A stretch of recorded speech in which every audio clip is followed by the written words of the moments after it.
Welcome back. Hope you had a great weekend. This week we'll be learning or looking at rather the unification of Italy and Germany. We're really focusing in on how the different um, nations or German states unified under one collective ruler. So first you'll look at the German unification PowerPoint.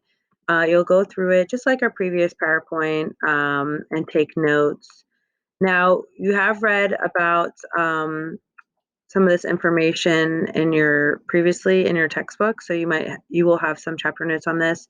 So again, the notes you take on the PowerPoint, you don't need to be redundant. If you already have some of the information in your notes, just add anything that you don't have. So once you go through the PowerPoint, notes are required, and again, this can be typed or handwritten and does need to be submitted to Google Classroom under the PowerPoint section, which is right here. So you would just simply attach your notes that you took either on a Google Doc or you would upload them by taking a picture. So once you get to the end of the PowerPoint, you're going to be watching Edpuzzle on the Italian and German unification. For some reason, Google Classroom isn't allowing Edpuzzle to post directly on and link with Google Classroom. So just go to edpuzzle.com and the video will be right there. You'll see it, and then you can watch and answer the questions. Now be careful, I did move some of the questions around, so some of the questions at the very end of the video come from the middle or the beginning of the video. Okay, I want to make sure that you're paying attention and get some specific information that I want to really you to focus on, I put towards the end. Okay, so once you've done the PowerPoint and the Edpuzzle, then you're going to be doing a mind map. So it's called Coggle is the platform we're going to use. And we're going to focus in on three main wars as well as Otto von Bismarck. So Coggle's pretty easy to use. You can pick the different arrows and add them names, and then you'd be elaborating on these specific things here. So I used Austro-Prussia War as an example here and the different branches you're going to focus on. You'll do this for all three wars. So first, what were the causes that started the wars? What were the issues that was happening? And the location, where was the war fought primarily? Okay, was it fought in this particular area? What were the dates of the war? What was the outcome? So outcomes can include who won, who lost, any reforms that came out of it, any change in name maybe, or size-wise of a nation. Okay, so all that would fall under outcomes. And then you have sources. So sources will include anything that you use. So you'll put the textbook or the PowerPoint or a video, or if you look elsewhere, like let's say Britannica, for example, you'd include all those sources in here. You can just simply add the link. You don't need to do it in MLA format for this assignment. And then the key people, who are the main players that were responsible for the different nations within the war. Okay, so that would go here. You do need to add a brief summary or information on the key people, but those can just be bullet points, like if you add somebody and then just state why are they important? What is their significance to this particular war that you're talking about? So you'll be doing all of these for each three wars, and then for Otto von Bismarck, since he's a person, it's a little different. So dates when he was alive, so when he was born, when he died, his background, any pertinent information to how he got to where he was to become such a large figure in German history. So background includes origin. You can put like his upbringing, and then along the way, what positions did he hold? Was he in the military? What political positions? Things like that. Impact that he had on Germany. So what were the things that he did to have a lasting impact on Germany. Okay, so this could be talking about the unification of Germany and then his legacy. Okay, why do we remember him today? Why is he important? And then just his legacy. So, lastly, then his legacy, like I said, overall lasting impact. Why do we remember who Otto von Bismarck is? So, you can use Coggle. You can also do your mind map handwritten. Like if you just want to use specific colors or shapes, you can hand write your mind map and then just take a picture of it and upload it to Google Classroom. Um, Now, if you don't want to use Coggle and if you don't have the best handwriting, I really recommend using Coggle. But if you want to use a different type of virtual platform to create your mind map, you just need to shoot me a message and say, I'd rather use this, Mrs. Johnson, and I just need to approve it. Okay. So if you don't get approval from me, you have to either A, use Coggle or B, handwrite your mind map. Okay. So here are some things on how to work Coggle. So see these plus signs? Whenever as in you click on it, it adds a new line or arrow. So for example, here I did it from Prussia War as an off branch.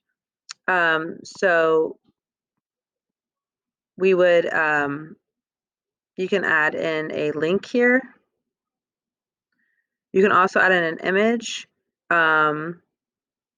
And then you can also change the text formatting. Let me move this up a little bit. So, and then if you accidentally put in a branch and you didn't want to add it, just right click, and then you have your undo button, and it makes it go away. I'm going to move this up so you can see it a little bit better. So again, this is, you can add in like specific icons or characters, upload an image if that helps you. This is where you can add in the links to the website that you'd use that particular feature for sources, and then just changing the formatting of your text. Like if you wanted to make this a different text than the smaller branches. So once you're done, it saves, and then you can share Coggle. So you can go ahead and get your link and here and share it with me. You're going to post it on Google Classroom. I'll have a place for this. And if you really wanted to, you can also post it on Facebook or Twitter. You can also download the Coggle, and it lets you download it in a few different ways. I recommend a PDF. It's just the easiest way to keep it, and that way you can upload it easily. Images, sometimes it can just, the file gets funky sometimes. So I would just recommend, if you're going to download it and upload Coggle that way to Google Classroom, just do it as a PDF. And then you can copy and make comments if you wanted to chat on it, like on the side if you want to make a note for yourself. This also, you can make it public. So there's a bunch of different things and features you can use on Coggle for your mind map.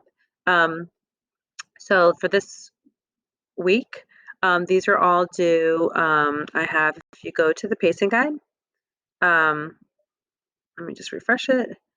I have your PowerPoint and your Ed puzzle are due by Wednesday.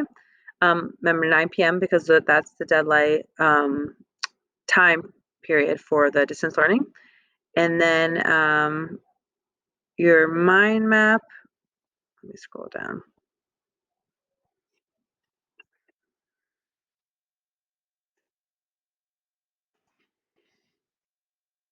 Sorry, my computer is being very slow right now. Okay.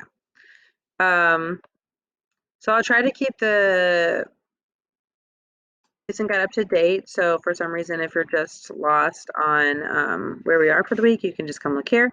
Okay, so I have your everything is due by Wednesday. So the PowerPoint, the Ed puzzle, and the mind map by 9 p.m. Now the PowerPoint and the Ed puzzle shouldn't take you super long. Combined, it might take you, 45 minutes to an hour. So I would plan that accordingly, and then I would spend the rest of the time working on your mind map. Now your mind map will take you longer, especially if you do it efficiently. Okay. So that is all due by Wednesday at 9 p.m. So I kind of managed it here so that you'd be done with your PowerPoint and Edpuzzle by Tuesday. And that way you can just focus on your mind map for the rest of Tuesday, that 45-minute time, and then 45 minutes on Wednesday. I don't have any new assignments getting posted on Wednesday. And then I'm going to also post your AP review packet that you can start working on. I'm going to have specific documents for units 4, 5, 6, and 7. And then I'll have an overarching um, review packet. It'll have specific terms and people and places um, that you can expand on however you want. I'll just give you a list, and it'll be your choice on how you want to relay that information in your review packet. But I do want you to look at specific things from units 4 through 7. So I will be posting specific study guides for those units, and then I'll post an additional review packet. So I have that as your working on Thursday. And then I'll post something new on Friday that'll be due on Monday by 9 p.m. So we'll have our stuff due kind of like that, since we're not going to be doing any more reading questions. We will eventually read chapters 27 through 30, but we'll do it after at a later date, after the end of April, probably starting in May. If you have any questions, please let me know. Shoot me email, text, or DM me on my Instagram. Have a great week. Talk to you soon. Bye.